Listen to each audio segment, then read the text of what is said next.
Hotel and welcome. Comedic legacy today. Comedic legacy today.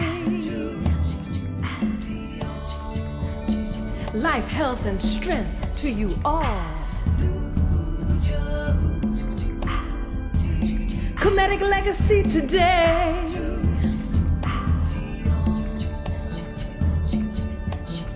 Hotel.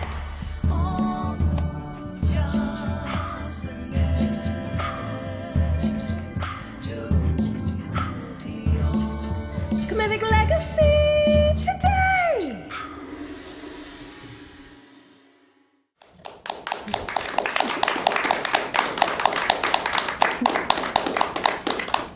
Atepu.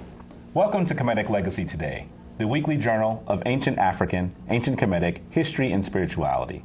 My name is Jabari Osaze, also known as Heru Jedin Ma'at Atenra. And my name is Anika Daniels Osaze, also known as Infurka Ma'at. And I'd like to welcome our viewers at home and definitely our studio audience. Thank you for being here. I'm very excited about our show today. We have Dr. Marta Moreno Vega, who is the director of the Caribbean Cultural Center, African Diocese here in New York City. She's also a Santera priestess, hailed from Puerto Rico. Born in New York. And born in New York, who will be here today to talk to you about African spiritual systems and their role in, I would say, the Caribbean as well as Central America and parts of South America. So welcome and thank you for being here. Thank you for the invitation. We're so pleased that you were able to be here today because I know I've been following your work for a long time. I feel like I know you well. You do, you do. And I remember speaking to you as a young student at Cornell, and our conversation, I guess this is, I'm dating myself, folks, I'm dating myself. I guess this is nearly 20 years ago. Our conversation was impactful for me as I made my transition. At that time, I still considered myself a member of the Roman Catholic faith, which was the faith that I was born into, and was whether I was going to start practicing religions, spiritual forms that came from Africa. And of course, everyone that I knew that had been along with me, virtually everyone, was very uncomfortable with that. And so talking with you a little bit helped me think about myself a little bit differently. Thank you. And helped me go on my journey. So I want to thank you for that. Oh, publicly. please. Thank you. I don't think I've ever had that conversation with you. No. But definitely I want to thank you. Thank you. Thank you. And so our plan today is to sort of have a conversation with you and then hopefully get into a dialogue that you'll lead a little bit about the presence of African spirituality in the Americas. Mm-hmm. That would be great. So with that, I guess we can just jump right into it. Okay, don't ask me anything too difficult.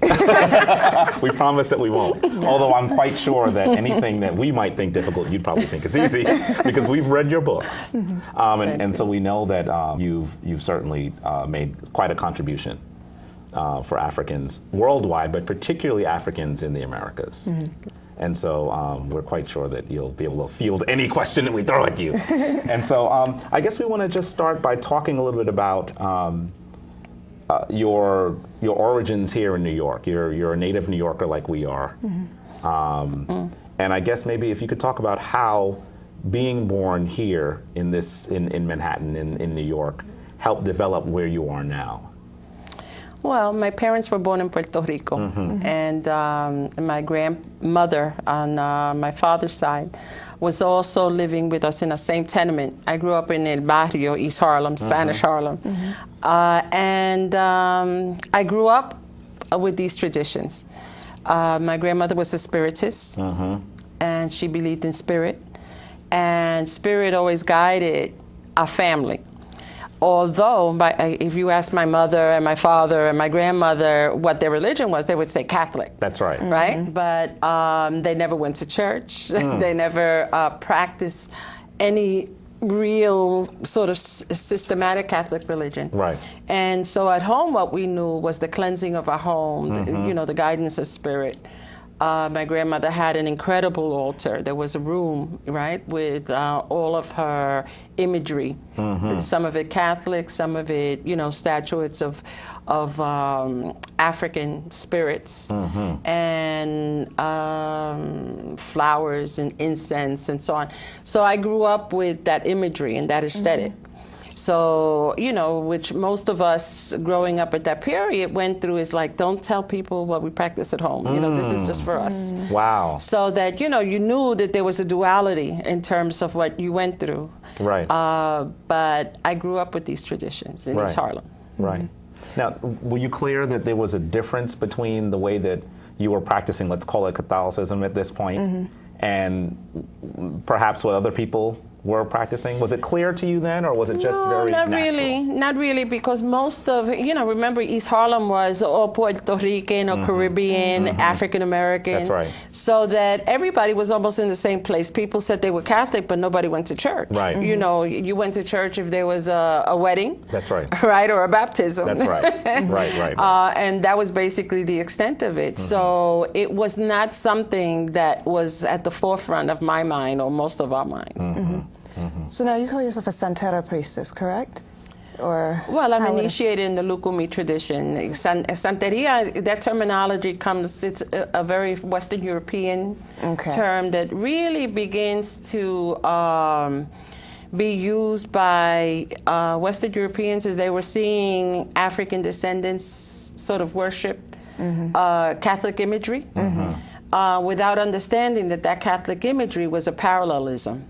So that what African and African descendants did was use similarities of African gods and goddesses and cover them with Catholic images. So when the slave owner or people who were practicing oppressive techniques against these traditions saw them practicing before a Catholic image, they thought they were praying to that Catholic image. But in reality, our people were praying to African Yoruba gods or voodoo gods. So let's say, for example, Santa Barbara, which carries a crown. Her ritual dress is red and white, right? So that if you look at her, and she has a sword. So Santa Barbara has the colors of Shango, which is the thunder god. So the thunder god's colors in Africa and West Africa, as well as in the Americas, is red and white. Shango carries a double-axe sword, the Oshe Shango, and carries a crown. He was Oba in Oyo. So that those qualities, right, made it very natural to hide Shango behind Santa Barbara. So it's an ingenious process, and that's why we have these traditions today in Brazil, Trinidad, Cuba, in the United States, because our communities were so creative that they were able to hide in the wide open, right, the traditions that were and are ours. Now, when you mention Shango, that sounds like a warrior spirit, right? Which is very similar in the Kemetic faith. We have Herukuhuti, which would be in the red and white as well. So there seems to be some similarities across different types of African religions. Well, I think all traditions that practice nature-based, sacred traditions have similarities. They have to have, because we have one sun, one moon, right? Thunder, the ocean, right? So that if we value the sacred as being nature, right, then there has to be a similarity in terms of what we come up with in terms of imagery. And I know that in the Kemetic understanding of the word that we usually render as God is inter or nature. And many people say that that's actually where the English term nature comes from. So clearly, all of the different principles, all the different powers that exist in this universe that we're in have names according to our traditions. And so I think that that's very interesting. Sometimes people say that means that we're polytheistic. How would you respond to someone that said that? What's wrong with being polytheistic? I love that, right? I mean, what's wrong with being polytheistic? Right. I mean, who determines what's right and who determines what's wrong? And it depends on the yardstick you're using, right? And who says that polytheism is wrong. Is wrong, as opposed to monotheism. Right? Right. So if you look at Catholicism in a very real way, it's polytheism. Right. Right? Right. So what is the problem with it? Right. I think that we have to get into our mind is what yardstick are we using to determine who we are, what we are, what is sacred to us, what is our history. Right. And what we determine as positive and negative. Right? And if we use someone else's yardstick that historically has oppressed our expressions and our sacredness, then it'll always be in the deficit model. That's right. Right? That's right, So right. that part of our job in terms of the work that we're doing, and the reason you have this show, is to develop a criteria, develop an aesthetic, develop guidelines, right, that are That's right. liberating. That's right. And, That's right. and position our traditions as equal to. Right? Is equal to anyone else's tradition. Exactly. That's right. That's right. And recognize them from the standards that they set for themselves. And I don't even think it's equal. I think it's a matter of saying, what is it that we want as a civil society? What is it that we want? How do we want to live our lives healthy? Right? And those traditions that say, well, yours is wrong or mine is right, you have to question, right? Because then the question becomes, why is one better than another, right? And I think that any tradition that values nature values life. That's right. Because life is what you breathe, right? And if you can't breathe the air that is sacred, then gives you life, That's right. then how do you value life? So then you have to question people who pollute the air Right. Right. Right. because you don't value life. That's right. People who pollute the ocean. And if you view these all as divine can't. forces, then how in the world can you perform such sacrilege against them? Exactly. Yes. Right. Exactly. Right. Yes. You know, so that we have to see what is valued by whatever tradition you're looking at. Because what is valued, if it's destructive to life, and it doesn't honor life, Right. then, you know, what are we doing? Right. Right. So what do you do at your center? Can you talk a little bit about what kind Well, of I services you developed the provide? curriculum, the Caribbean Cultural Center, because I was a public school teacher. And I realized that going through the public school system, there are two systems. Those schools that are within our communities tend to be under-resourced, don't have the resources necessary and the expertise of educators. And not to say that there are excellent teachers within our communities, but do not have the resources to do the job that they need to do. And I grew up in East Harlem, as I said, and when I went to music and art, which was the first time I was outside my community, I realized that what my fellow classmates had received at Music and Art High School was a far superior education in the schools they went to that I had received in East Harlem. So it was very clear to me that there were two systems functioning. That's right. And it cost me a lot of nights being up, studying extra in order to catch up with other students, right? And when I graduated and I started teaching in the public school system, I realized that the same thing was happening to the young people that were before me. And I realized that it was necessary to begin to develop institutions that were staffed by our community, staffed by our experts, to begin to develop ways of imparting information that would empower our young. And the center is now 34 years old. Wow. And we have seen generation of young people come through the center and build their own institutions. So, you know, I feel very pleased that we have seen that, and I have lived to see that, that there is that generation of young people that's being developed. And our young people are anxious to learn, are anxious to build.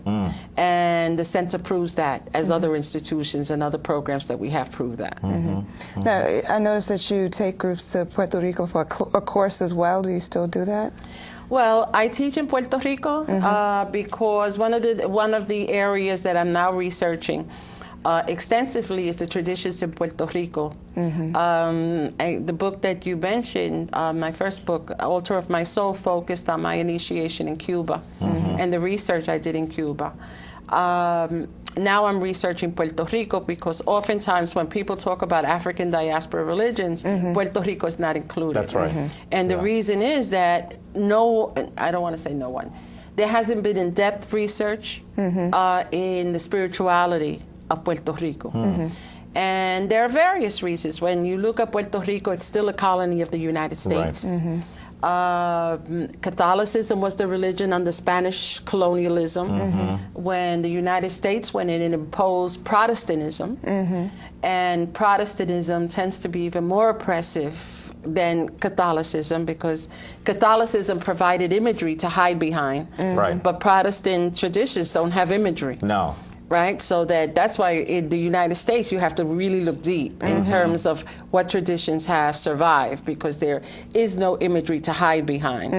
So that when you look at the South, when you look at some of our traditions, people will say, well, African traditions didn't survive, which is not true. That's right. That's They right. survived, but they Right. survived in different ways because they didn't have imagery to hide behind. So that in Puerto Rico you've had a double sort of imposition. You've had Catholicism at one level and then Protestantism at another level. And then what happened when the United States took over Puerto Rico, it divided the island in 9 parts and provided different divisions of Protestant religions to take up different sections of Puerto Rico, dividing families and dividing history and dividing traditions.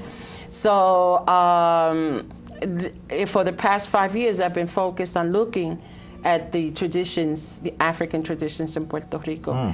And the course that you saw online is part of that extension that the Center for Advanced Studies in the Caribbean and Puerto Rico is looking at developing researchers to go deep into Puerto Rico, other areas of the Caribbean and Latin America to assure the documentation and the preservation of these traditions. Wow. Okay. So you mentioned your book, Altar of My Soul, which I thought was magnificent. Thank you. Particularly because it was part autobiographical, and I would even say it was almost part basic introduction to Lukumi and to Santeria and Spiritismo. I hope I'm saying these You're correctly. saying it. And so I thought that the way that you were able to meld your story with our story was masterful. It just allowed us to be able to feel very connected to you, but then also understand people who we don't necessarily take the time to understand. And so could we take a step back? I want to see if you could talk a little bit more so our audience can hear about your process of coming to not simply looking at the way that you practiced spirituality as you were growing up, but then also to become, I think, a bit more visible in your connection to this particular spiritual form. How did that process happen? Well, I don't know that it was totally conscious, because when you're on a journey, You're looking for what fulfills that space that you need filled. That's right. And when I developed the Caribbean Cultural Center, I was very clear that I wanted to make the connections that exists amongst us as an African diaspora people, right? And weave those threads and that tapestry together. And in that journey, I went to Cuba because there was an international festival that was happening in the Caribbean called Carifesta. And that festival brought together performing groups, scholars, visual artists from throughout the diaspora to sort of do this international festival that took place in the Caribbean. Right. It took place in Barbados, it took place in Jamaica, and then it took place in Cuba. And when I went to Cuba, I had the opportunity to not only see this international gathering of incredible scholars, artists from throughout the diaspora. But one of the people that I went to Cuba with, Julito Collazo Ibaye, a drummer of the Lukumi tradition, who came to the United States with Catherine Dunham, an anthropologist and cultural worker and activist. When he went to initiate at another level as the high priest of Babalao. And I would go in the evenings to the rituals with him. Right. And one of the rituals was giving account to his ancestors that he was going to take on this next step in his spiritual development. And what happened was that in that spiritual session, the medium got possessed by the spirit of my mother.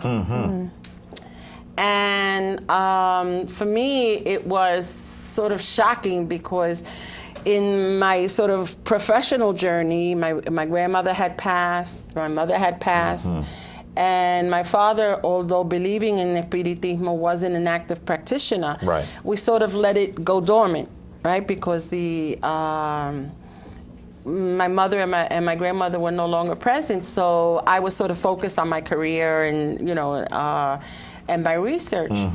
And when I go to Cuba, I encounter it again. And the spirit of my mother takes possession of the medium and shares with me what she's been waiting to share with me. Because there was no way of communicating with me before. Now that she's made this transition, she's able to share some things with you that maybe weren't as easy to share in the physical plane. And then the important thing was that because I was in Cuba, I was outside of my community, anybody I knew, it was truth, if you will, because no one knew me in Cuba. So how was it possible that this communication could happen, right? That's right. So far away from home with no one knowing me. That's right. No one told them, well, this happened to her mother. This is what she needs to say to her. Exactly. So that communication sort of made it very clear, crystal clear, that I had to sort of re-examine the path I was taking, that the scholarship was very important, but the combination of scholarship and spirit could not be apart, at least for me. So that's when the journey starts melding.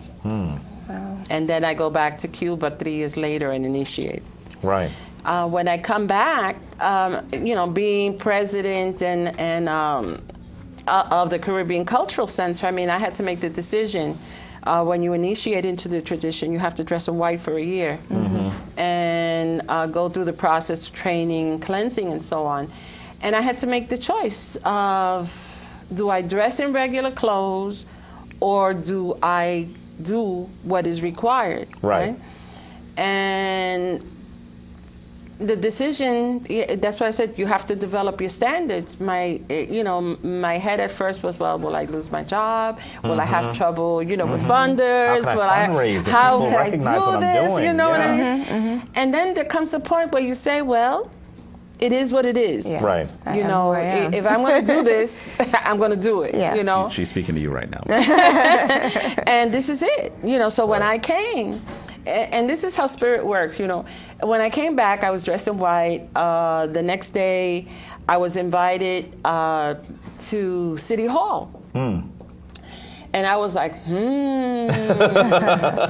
So I said, challenge. Well, here what am I it is. Do? Next day, I mean, it couldn't be a week, it could be a month. Exactly. So I go to City Hall because, it was an invitation, and I go. And I'm dressed in white, right? And my head is covered with a gele dressed in white and so on. And I walk in, and these two women, European American, come to me and they said, "Are you Brazilian?" And I said, "No, I'm Puerto Rican. I'm Black Puerto Rican, initiated in Cuba." And she said, "You look just like the initiates in Brazil." And it was like, it was very interesting because what that said to me was that the decision I made. That's right. Right? That's right. To be yourself. To be myself was affirmed, not because it was affirmed by somebody else, but because I was able to sort of dig deep and say, if I'm doing this, I'm doing it for a reason. Exactly. And if I'm doing it for a reason, it's to honor those things that are important to you. This stands for. That's right. And you could have said, well, I like white. But you didn't say that. No. Right. You just said, this is what I'm doing, this is who I am, and so I'm sure that was a really self-affirming moment. Yeah, because it's the first time I verbalized That's right. You verbalize it for yourself while you're going through initiation, but then when you come out and you're public, you have to make those choices and you have to make those decisions, and ultimately it is affirming those things that belong to you. Well, it's interesting that you even brought this up because I work at a medical school, And just a few weeks ago, one of the high officials, African-American woman, looks at me, and the way I'm dressed now is the way I went to work today. And she would look at my jewelry and say, "Oh, your jewelry is so beautiful, but it's so distracting. You're not supposed to really wear that. I hope you understand when you go to interviews that you must take all of that stuff off. It's just not appropriate." And I'm sitting there like, I'm comfortable with who I am, and I'm okay wearing this. If she wants to wear her pearls and make other people feel more comfortable by dressing the way they've asked her to, then that's fine. But I've made a decision that as a Camite, this is who I am, and you have to take me as I am. And I remember coming home and I was just so frustrated, telling Jabari, I was like, I don't understand why people, even our own, attack us, more than some other people who actually embrace us sometimes. It's like, what kind of conversations are we having amongst ourselves? Well, I think this is the other thing that we have to understand, that our people have gone through colonization, wherever we are. And the first conference I organized around African belief systems was in Nigeria, in Ife. And we took almost 100 people strong from throughout the diaspora to Nigeria. And the second day of the conference, we were picketed. We were picketed by our own, calling us devil worshippers. And we were shocked, because for us, from the diaspora, we were going home. Wow. We were touching the earth where our people, where this tradition was born, right? Ile Ife is a sacred ground, the sacred city. And when we went and were picketed, I came out the next day as devil worshiper in the papers and so on. It was, at first it was shocking. At first we were like, what is this? And then we had to sort of analyze it. We said, we forget that Africa was colonized. That's right. Yeah. That's right. That's right. And that in that process of colonization, what do you do when you colonize a people? When you destroy your people, you destroy their culture, That's you destroy their sacredness, That's right. and you destroy the imagery that reflects them, right? So that to have imagery that looks like us, that honors us, right? Tells a young, you can be sacred. Because if you're looking at an image that doesn't look like your mama, your grandparents, your auntie, you know what I mean? What are you saying? Yeah. Exactly. So the power of a culture is to see the sacred in you, in that imagery. And if you don't see it, it says that you can never be sacred. So how were you taken in your own community? I mean, again, and I have so many references back to my job, because I work with minority students, or what we call, students of color. And I look at different applications I collect for different programs that we have, and we're always asking students to identify themselves. And there's always this conflict that students have where, they have to check the box. And there's African American, there's, European, there's Chinese, whatever. And normally they will say, oh, well, I'm Puerto Rican, so, I'm not African. So I don't fit in that box, and I have to check over here. And then some who actually check both African American, Puerto Rican, some that just check white, who don't want to speak Spanish, who don't want to be identified with Puerto Rican. But now you are Puerto Rican heritage. You have claimed the African diaspora as your own. How do people take you? You speak Spanish. I'm just me. Have you had people come up to you and say, well, why do you follow this African stuff? That's not you. That's not who we are. We're Puerto Rican, or, Well, it's the same process of miseducation, and you have to understand that. I mean, like, let's say the census now. Everybody's crazy about the census. And the terminology that's used in the census is African American. And this is the census that's given in Puerto Rico. The terminology of African American in Puerto Rico is not a common term. That's right. So to expect people to check off African American makes no sense, because it's a term we're using now in the United States. That's right. Right? That's right. We're just beginning to use that term. That's right. So first of all, sort of the imposing structure helps create an even further level of miseducation. And what we have to understand that wherever we are, the African experience is not there, or has been sort of coded in a way that doesn't allow our young people to embrace it, or even adults to embrace it. Remember, it's in these United States that Black studies started when? In the 60s? That's right. As part of the result of the Black Power movement. It's not something that we had all along. That's right. That's right. And now, if we're not careful, it'll be It'll destroyed. disappear again. It'll That's become right. global studies. You know, it was, you know, you're younger, my generation, that took over, you know, That's schools right. Yeah. and buildings. That's right. That's right. Right? Because there was nothing in the curriculum that reflected us. Right? And that's the reality in Puerto Rico. That's why we did that course and helped develop the courses in Puerto Rico, because the university doesn't teach African studies in Puerto Rico. So how do you learn it? Right? So that if you have a conscious parents that said, yeah, we're Black and Puerto Rican, fine. You know what I'm saying? But if you don't, in the case of Santo Domingo, where Trujillo said there are no Blacks here. They're Indians. That's right. But there are no Blacks. That's right. So that if you grow up not knowing that you're Black, or anyone telling you that you're Black, how do you know that you're Black? Right? And that's even if you're able to get past all the stigmatisms with being African.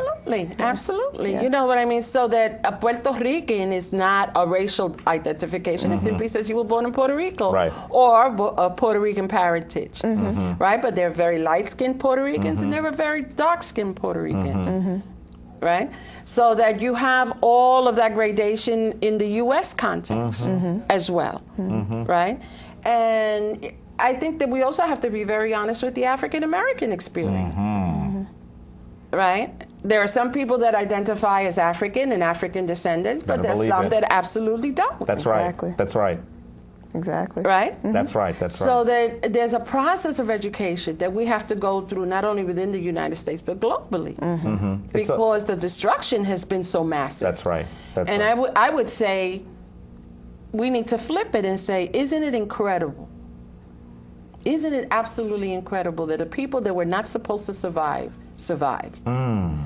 But most important, that they restructured family, restructured community, and the traditions of our ancestors are still alive and well wherever we went. That speaks to strength. That speaks to a powerful people. That's right. That's right. Right? So that if you go to Haiti, that if you go to Trinidad, if you go to the South, that if you go to Brooklyn or Queens or New Jersey, you find our traditions still being practiced. That's powerful. Absolutely That's powerful. absolutely powerful. Right. Wherever we are. Wherever we are, they can be found. Exactly. And so it's beautiful. Exactly. One of the things that I had hoped that you'd be able to do is talk to us a little bit more about, for many people, looking at, as they will call it, Santeria, and that's even if they're aware of what that is. They don't have even a basic understanding of what that means. And so sometimes here's a good example. I spoke to a good friend and I said that we were having you on the show. Just saw her yesterday. Right. And she said, well, Santeria, that's very controversial. And I stopped for a second. I said, I just tried to, I could have described it another way, but I described it in a way that I knew she would understand. Right. And she said it was controversial. How does a spiritual form become controversial? And so I looked at her for a while and I said, well, where's the controversy? And she sort of sat for a second and thought, and then she said, well, I guess there really isn't a controversy. And I said, are you saying that maybe people have a misunderstanding about what it is? And so she said, maybe I need to watch your show. And so, speaking to her, Yes. how would you describe this spiritual path that you're on? I know that's a tall order. I think that you have to look at history. Right. When our people were forcibly brought, right, over the period of better than 400 years, right, because people don't even count the illegal, right, That's right. importation of Africans after so-called abolition. You had people coming from West and Central Africa primarily. And people didn't come without a brain, didn't come without memory, didn't come without their sacred beliefs and traditions. So when Africans are brought forcibly into the Americas, they come with their culture, they come with their sacred traditions, they come with their memory. And that memory is implanted as a seed wherever we were taken. So if we were taken to Brazil, 6 million strong, right? If we were taken to Cuba, better than 1 million. If we were taken to what is Santo Domingo in Haiti today, better than 2 million. You know, so that imagine better than 200 million people are distributed throughout the world. That's right. Right? And kept segregated. So that means that the traditions that you came with, the memory that you came with, the history that you came with is implanted throughout the globe. Right? And you pass it on to your children, and your children pass it on to your children, and your children pass it on to your children. So what the traditions of the Yorubas of West Africa were implanted in Cuba, in Brazil, in Trinidad, in Haiti, right, in the United States. The Congo traditions from Central Africa, from the Bantu people, were planted throughout the diaspora as well. So these traditions survived. So what people call Santeria, which is the way of the saints, is really, again, using the terminology of the Catholic image to cover the African image. But throughout the diaspora, when you say Shango, that's right. People know Shango. When you say Yemaya, the ocean, right, the mother of us all, people understand Yemaya. Right? When you say Oshun, the goddess of love and civil society, people know them by their African name and know that these gods and goddesses are not only imagery that has been developed, but are the forces of nature. Right? So that Oshun is the lake, is sweet water. Yemaya is salt water. Shango is thunder. Right? Ochosi, the hunter. So that all of these forces are forces that create civil society. Because you can't have civil society without having a hunter, without having love, without having society, without, right? So that if you see these forces as civil society, they have survived. They have survived when they weren't supposed to survive, right? And our people have had the strength and the creativity to recreate these traditions in whatever situations they found themselves. So if the colonizer was French, as in the case of Haiti, Voodoo survived. That's right. The Lua survived. If the colonizing power were the Spaniards, they survived in Cuba. They survived in Puerto Rico. They survived in Honduras, right? If they were Portuguese, they survived in Brazil, right? So look at the seed that we have nurtured throughout the Americas. So what is controversial about it?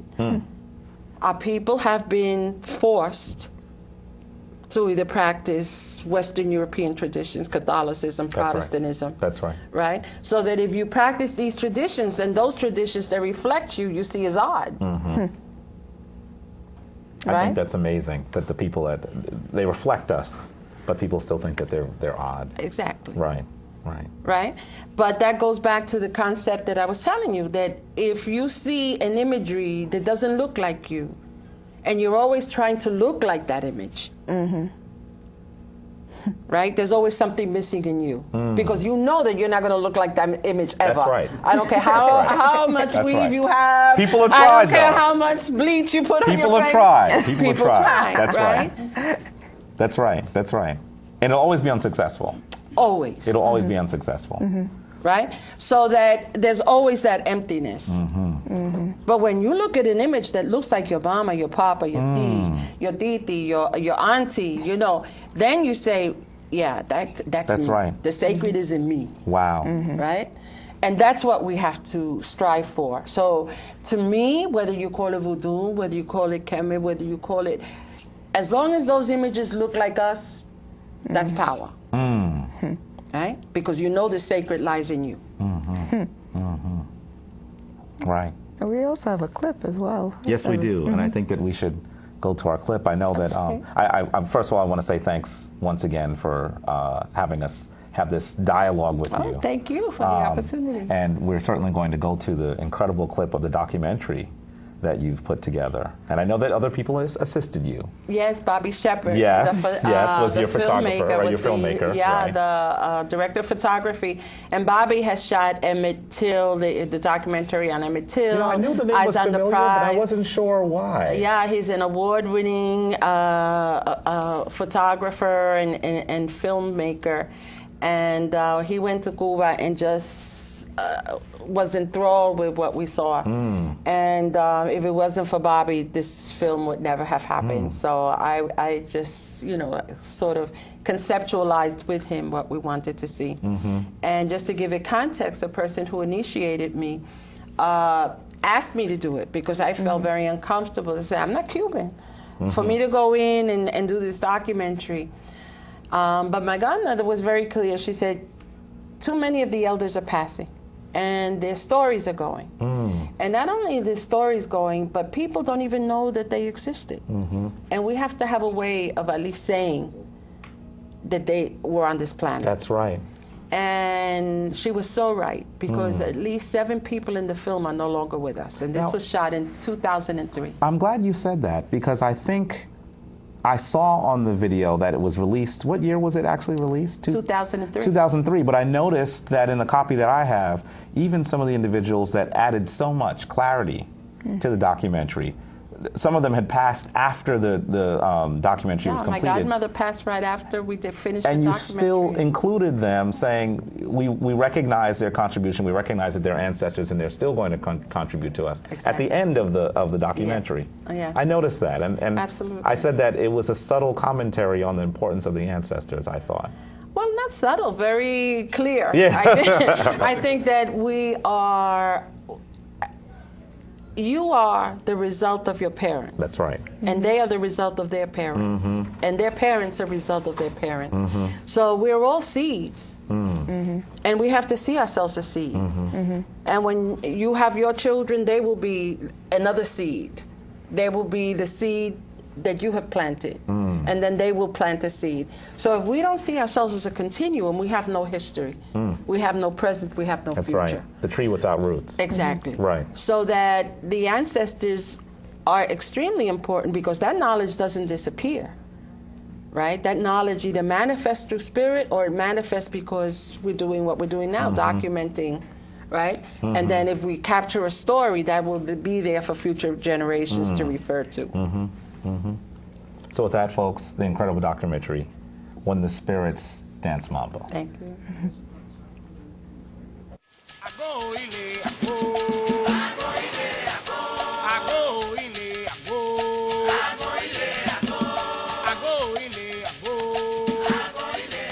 Orishas.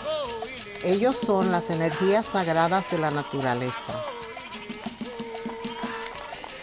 Todos los orishas tienen sus colores especiales, cantos, bailes y ritmos que nos ayudan a comunicarnos con ellos directamente.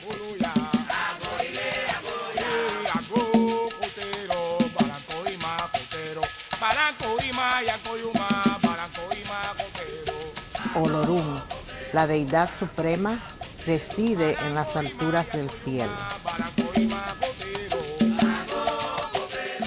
Obatalá, el orisha que forma los cuerpos humanos, es tranquilo y sabio. Lo vemos en los rostros de nuestros mayores. Yemayá Olokun reside en el mar. Ella es la energía maternal que nos nutre. Ochun es la deidad que guía las relaciones amorosas y la comunidad. Reside en las aguas dulces de los lagos y los ríos. Chango es la fuerza del trueno, relámpago y masculinidad.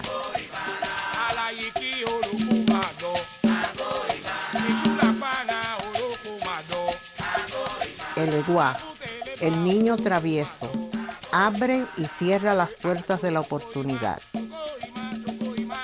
Orula es representado por la tabla del antiguo sistema de adivinación conocido como Ifá.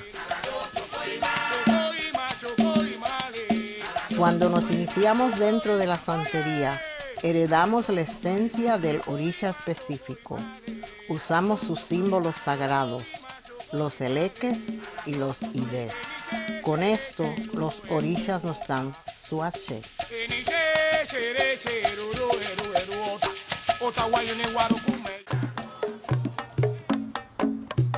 La religión de los orishas es una religión oriunda del territorio de la actual República Federativa de Nigeria, la llamada tierra Yoruba. El culto de los orishas en su momento de origen fue una religión de dominio. Hay un concepto que maneja el criterio de que los Yoruba tuvieron una etapa de gran apogeo en el siglo XV, siglo XVI fundamentalmente, y llegaron a conquistar cerca de 600 grupos étnicos en su expansión hacia el mar. Desde el centro del corazón de África llegaron a dominar cerca de 720 kilómetros de costa y realmente implementaron un sistema de creencias súper abierto. Iba incorporando elementos de juicio, elementos religiosos de los grupos que se iban dominando y iba enriqueciendo al mismo tiempo ese sistema de creencias. Llegaron a conformar una confederación de ciudades-estados, que estas ciudades-estados todas estaban relacionadas en torno a una ciudad espiritual que era la ciudad de Ile-Ife. La traducción literal de Ile-Ife significa casa de la dispersión, y de ahí que el concepto que se mueva de que yorubas no crearon esa civilización para dejarla solamente en el corazón de África, ¿no? Sino que la crearon y la desarrollaron para que se dispersara por el mundo entero. Moyuba cheda, akoda, ni tu ni oba, ni silo wache. O mi tutu, o na tutu, tuto nene, tuto la roba, tuto ile, tuto egbe.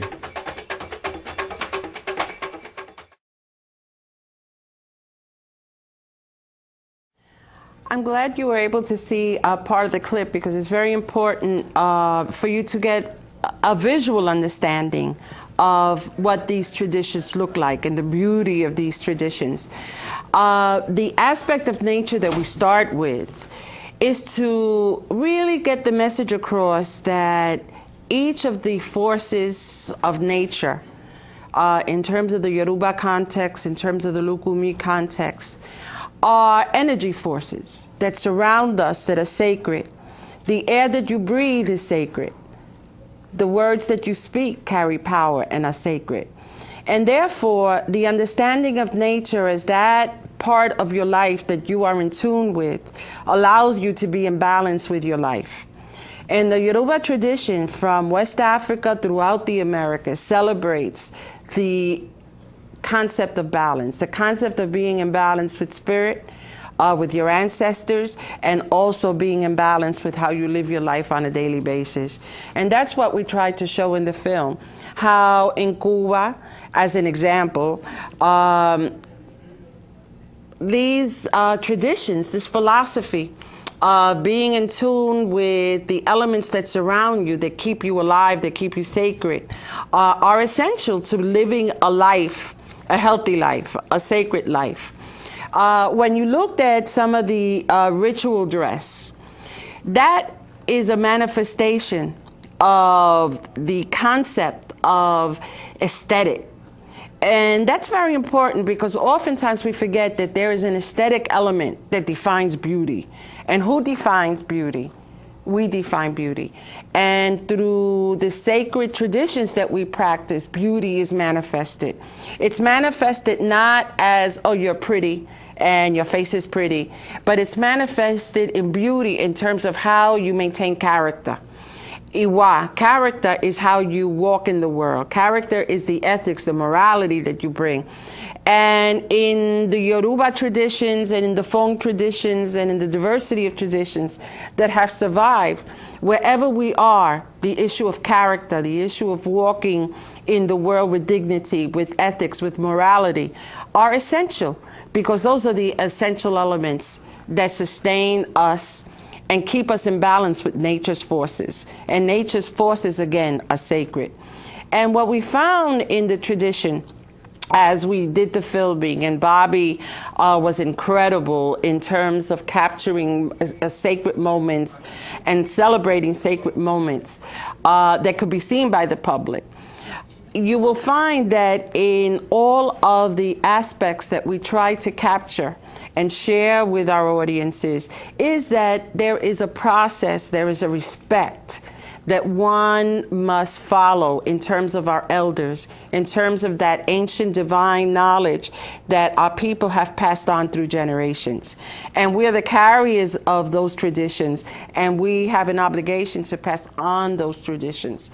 So when you look at the film, what you're looking at is people who have committed their life to passing on these traditions, to teaching the next generation how to honor these powers, these sacred powers, through drum, through chants, through a divination process that has survived more than 500 years in its journey outside of Africa throughout the diaspora. And I think most important to me in terms of our traditions is that we've created institutions where institutions didn't survive. And I don't mean sterile institutions that do not relate to people. I mean this concept of family. These traditions, these Yoruba traditions in the Americas, these Fon traditions in the Americas, Congo traditions in the Americas, have recreated family. And what you have with the elders in the traditions passing on the knowledge and initiating younger people into these traditions, what you have is not only the passing of knowledge, but the creation of family, the creation of community, and the creation of a community that is in sync with certain philosophical traditions, certain divine intelligence, and practices that honor not only each other, but honor nature. So in our research, in our documentation, as a priestess in the Lukumi tradition, these practices are all internalized. Not only are they internalized in terms of how you function in the world, but the responsibility we have to each other, to teach each other, to share with each other, and also to be a support mechanism. What we found in our research as well is that these traditions serve to buy and help people come out of enslavement. And unbeknownst to slave owners and oppressors, these traditions develop community in a way that people invested in others to come and purchase them out of enslavement. The sociedades, like mandades, that you find in Santo Domingo, that you find in Haiti, that you find in Brazil, in Cuba, and in the United States, were part of that process of buying our communities out of enslavement. So the traditions that we have been able to maintain that reflect our African heritage, be they from West Africa, be they from Central Africa, have sustained our communities and have, in fact, enriched all communities. Because I tell my students, how many of you have listened to I Love Lucy or seen I Love Lucy on television? Everybody raises their hand. Yeah, we know. And I said, what's the song that's sung by Desi Arnaz? And everybody, oh, Babalu, Babalu. Well, who's Babalu? Babalu is a nature force. Babalu is the Orisha, the Yoruba Orisha that heals. And look how far we've come, that you have not only these sacred traditions surviving in the Americas, but becoming part of the public sphere, and people not even understanding that they have become part of the public sphere. So that when you listen to the music of Dizzy Gillespie, when you listen to the music of Tito Puente, when you listen to the music of Desi Arnaz and other artists, you're listening to the celebration of these Yoruba gods and goddesses that survived the journey of the Atlantic journey throughout the Americas. So we're blessed. And I think that one of the things that we have to understand as a people, that although we've gone through rivers of pain, through that process, we also have strengthened our traditions. Through that process, we also have recreated our traditions. And through that process, we have set a guide for others to follow that honor themselves and see themselves as sacred. So the Yoruba tradition, as the Fon traditions, as the Congo tradition, speak to our sacredness, speak to our spirit, speaks to our ancestors and our continuity as a people. We'd like to thank Dr. Marta Moreno Vega once again thank for being able to interview her and for her incredible words. We want to thank you for guiding us again. Thank you. Thank you so Again, much. again. And I just know that our audience is going to have a lot to say about the incredible power that you've given us to be ourselves.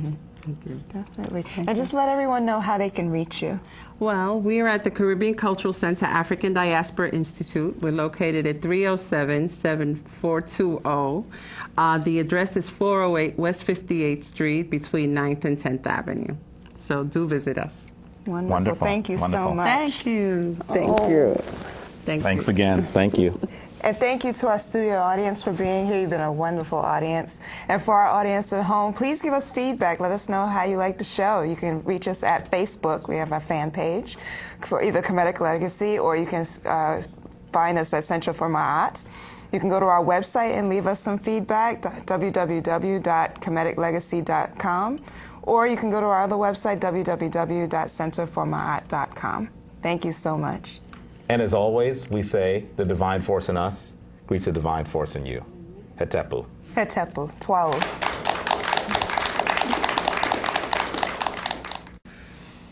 Family, we just want to make sure that we have a very, very warm thank you for our director, Zaki Z. Starman, and our technical director, Susan Finelli. You've known that we've gone through our first season, and we have so much more planned for the second season. We're really excited about the future of Comedic Legacy today. And we wanted to make sure that we said thank you to these folks on camera. It's our pleasure. Because they're often behind the scenes. And so thank you once again. Hetepu, brother. Hetepu, hetepu. And a shout out to Benita on camera. That's right. Benita's on camera. We also, I believe, had Dietra here as well. Those folks are a little shy, but they've also helped immensely with bringing our show into fruition. Well, thank you. It's our pleasure. And I've learned so much about your culture. It's amazing. I love working on your show. And thank you. It's been a pleasure. Thank you. Thank you. And I just like to say, I remember when you and I started off in the studio classes, and we talked about this. And right. just to have your vision come to fruition, it's an honor and a blessing to be a part of it. We want to say thank you to both of you. Thank you. Because this vision would never have been able to come into fruition were it not for the two of you. So thanks once again. Check in the mail, right? The check is in the mail. Hetepu. Hetepu. Good night.